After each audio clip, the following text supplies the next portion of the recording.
안녕하세요. 네미온TV의 머리를 맡고 있는 아라온입니다. 오늘은 적절한 셀프 세차 주기에 대해서 여러분들과 이야기를 나눠보도록 하겠습니다. 적절한 셀프 세차 주기가 과연 있을까요? 저는 있다고 생각합니다. 셀프 세차 주기가 왜 중요하냐면요, 차량이 오염된 상태에서 너무 길게 차량을 방치하게 되면 차량 표면에 오염물이 눌러붙어서 추후에는 제거하기 힘든 상황까지 오게 되고요, 세차 한 번만 빠르게 간단하게 하면 금방 제거될 오염들을 나중에는 정말 힘들게 광택을 내거나 아니면 많은 약재와 시간을 투자해야 되기 때문에 적절한 셀프 세차나 손 세차를 맡기는 시기는 저는 개인적으로 굉장히 중요하다고 생각합니다. 물론 차를 이동 수단으로 생각하는 분들에게는 이런 것들은 아무 의미가 없겠지요. 그렇지만 내 차량을 정말 아끼거나 사랑하는 마음으로 세차를 하거나 관리하시는 분들에게는 이번 영상이 도움이 되실 것 같습니다. 제가 셀프 세차 주기를 결정함에 있어서 가장 큰 첫 번째 요인은 빗길 주행입니다. 비가 내릴 때 운행을 하게 되면 도로에 있던 오염물들과 빗물이 섞여서 차량에 전부 묻게 됩니다. 그 오염물들이 점점 말라붙어서 차량 표면으로 점점 파고들거나 직사광선 아래 주차를 했을 때 그 오염된 물들이 차량 겉면에 있는 클리어 코트, 즉 투명층에 점점 파고들어서 워터스팟으로 변하기 때문에 빠르게 세차를 진행해 주셔야 됩니다. 그렇기 때문에 저는 셀프 세차 주기를 설정함에 있어서 가장 큰 기준이 되는 것이 빗길 주행입니다. 저는 빗길을 주행하고 나서 최소 일주일 이상 넘기지 않으려고 노력을 합니다. 만약 주중 화요일, 수요일 정도에 비를 맞았다, 빗길 주행을 했다, 그러면 그 주 주말에는 꼭 셀프 세차를 진행하거나 세차를 맡기곤 합니다. 저도 경험이 있어요. 빗길 주행 후 너무 많은 시간 동안 셀프 세차를 하지 않으면 그것들이 워터스팟으로 변하는 경험들을 저도 너무 많이 했거든요. 그 워터스팟은 정말 한 땀 한 땀 지워내야 되기 때문에 너무 힘들고 고된 작업이 이어집니다. 그리고 방치된 기간이 길면 길수록 더욱더 워터스팟은 차량 표면의 반짝임과 차량 고유의 색상을 보호해주는 클리어 코트, 즉 투명층을 점점 파고들기 때문에 빗길 주행 후 빠르게 세차를 진행하려고 합니다. 여러분들도 빗길 주행 후 빠르게 세차를 진행한다 그러면 내 차를 깨끗하고 좋은 광택감을 계속 유지해서 운행을 할 수 있을 것 같습니다. 제가 두 번째로 셀프 세차 주기를 결정하는 근거는 바로 고속도로 주행입니다. 고속도로를 주행하게 되면 벌레들이 굉장히 차량 표면에 많이 붙어서 죽게 됩니다. 벌레들은 유리, 본닛, 앞 범퍼, 사이드미러 이런 부분에 굉장히 많이 눌러붙게 되는데요, 이것들을 오랜 시간 동안 방치하게 되면 그 벌레 죽은 자국들이 계속 투명층인 클리어 코트를 파고들어서 결국 나중에는 세차로는 제거할 수 없는 그런 상황까지 이르기 때문에 저 같은 경우에는 고속도로를 주행하고 나면 굉장히 빠르게 세차를 진행하곤 합니다. 아까도 말씀드렸듯이 주중에 고속도로 주행을 했다, 그럼 주말에는 꼭 세차를 진행하곤 합니다. 이 정도의 기간을 더 넘어서게 되면 벌레 사차 같은 경우에는 굉장히 피해가 커요. 그리고 빗길 주행에서 묻은 그런 물때 자국, 더러운 자국들보다 벌레 사체들이 위험성이 더 큽니다. 저도 분명히 경험을 해봤을 거 아닙니까? 고속도로 주행을 하고 벌레가 죽은 자국들을 오랜 기간 동안 방치하고 세차를 진행했을 때에는 그 벌레들이 말라붙어서 정말 제거하기 힘들거든요.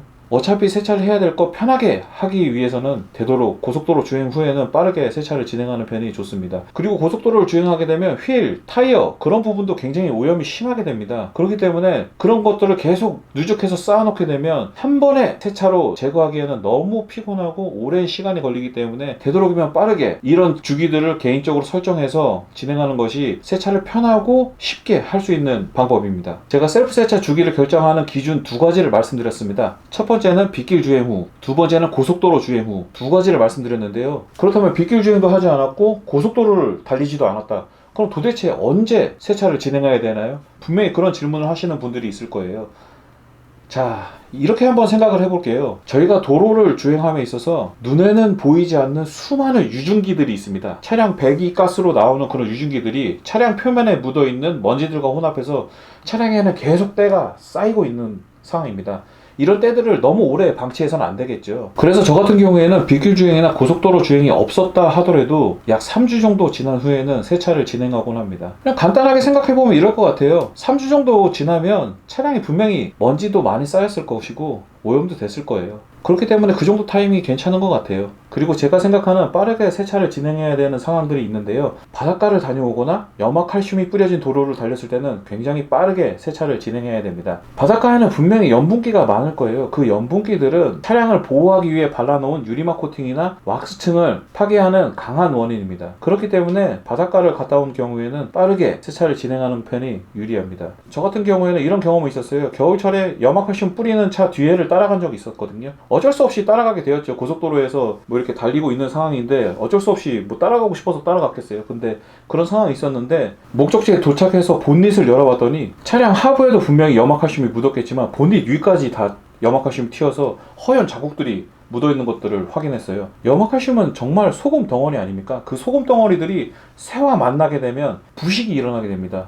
차량 하부에는 서브 프레임 그리고 차량을 지지하는 그런 프레임들이 쇠로 된 것들이 굉장히 많거든요. 그런 것들이 염화칼슘과 반응해서 녹이 쓴다고 생각해 보십시오. 정말 아찔하지 않습니까?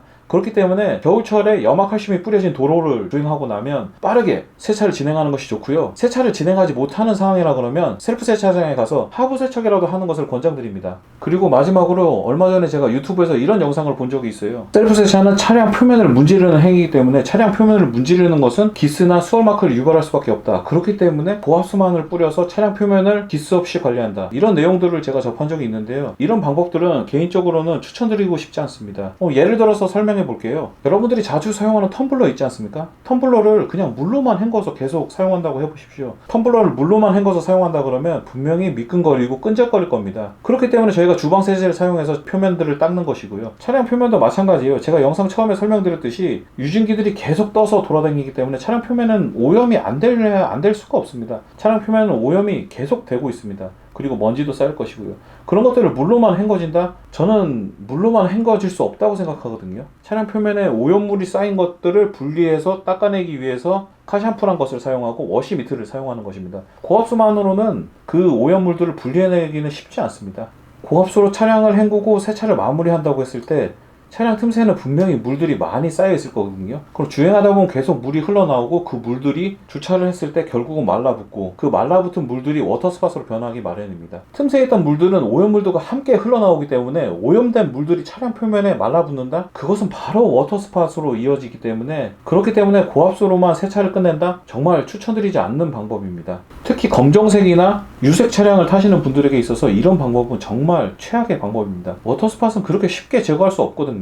워터스팟이 있는 부위를 워터스팟 제거제나 페인트 클렌저 같은 제품으로 한 땀 한 땀 문질러서 제거해야 되기 때문에 정말 힘든 작업이에요. 그냥 한번 편하자고 고압수로 뿌리고 그 나중에 힘든 상황을 직면하기 때문에 이런 방법들은 저는 개인적으로 추천하지 않습니다. 그리고 세차를 하면서 발생되는 스월마크나 기스들을 저희가 줄이기 위해서 수많은 방법들과 도구들이 있습니다. 그리고 좋은 케미컬이 있고요. 일례를 들어서 버킷과 그립가드가 있습니다. 이 차량 표면을 닦는 미트를 깨끗하게 헹궈서 차량 표면을 닦는다면 많은 스월마크나 기스들을 유발하지 않습니다. 제가 수년간 셀프 세차나 디테일링을 하면서 경험했던 그런 것들이에요. 그렇기 때문에 절대로 고압수만 뿌려서 세차를 마무리한다? 저는 절대 추천드리지 않습니다. 그냥 이렇게 생각하면 간단할 것 같아요. 설거지할 때 세제 안 쓰고 물로만 헹구냐? 설거지할 때 세제 안 쓰고 물로만 헹구지 않지 않습니까? 주방 세제 쓰잖아요. 차 닦을 때도 써주세요. 카샴푸. 자, 오늘은 셀프 세차 주기를 설정함에 있어서 기준이 되는 것들을 제가 몇 가지 알려드렸습니다. 첫 번째로 빗길 주행, 두 번째로 고속도로 주행, 세 번째로 바닷가나 염화칼슘, 네 번째 유증기 상황의 도로를 주행했을 때 이런 것들을 잘 고려해서 셀프 세차 주기를 잘 결정해서 차량을 관리한다면 보다 깨끗하고 정말 합리적인 세차 주기를 결정할 수 있을 것 같습니다. 제가 오늘 말씀드리고 싶은 것 중에 분명한 것은 셀프 세차 주기를 잘못 잡으면 세차를 할 때 더욱더 큰 노력과 힘이 들어간다는 것입니다. 적절한 셀프 세차 주기를 설정했을 때야말로 세차를 편하고 안전하게 할 수 있는 지름길입니다. 셀프 세차 주기를 잘못 설정해서 너무 터울을 길게 잡았다. 그럴 경우에는 오염물들이 눌러붙어서 더욱더 세차를 하기 힘들어지거든요. 그런 것들을 잘 생각해서 세차 주기를 오늘 제가 말씀드린 여러 가지 기준들을 종합적으로 생각해 보셔서 세차 주기를 결정한다면 좀 더 쉽고 즐겁게 셀프 세차나 차량을 관리할 수 있을 것 같습니다. 그럼 오늘 영상은 여기까지 하고요. 오늘 영상이 좋으셨다면 네미온TV 구독 꾹, 좋아요 꾹, 알람 설정은 센스, 알람 설정까지 부탁드립니다. 그럼 네미온은 다음에도 좋은 영상으로 찾아뵙겠습니다. 감사합니다.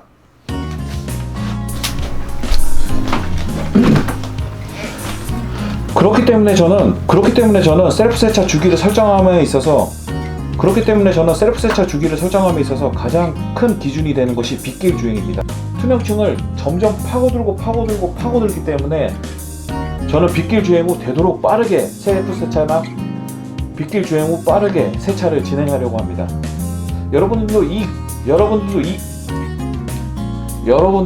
여러분들도 이 기준을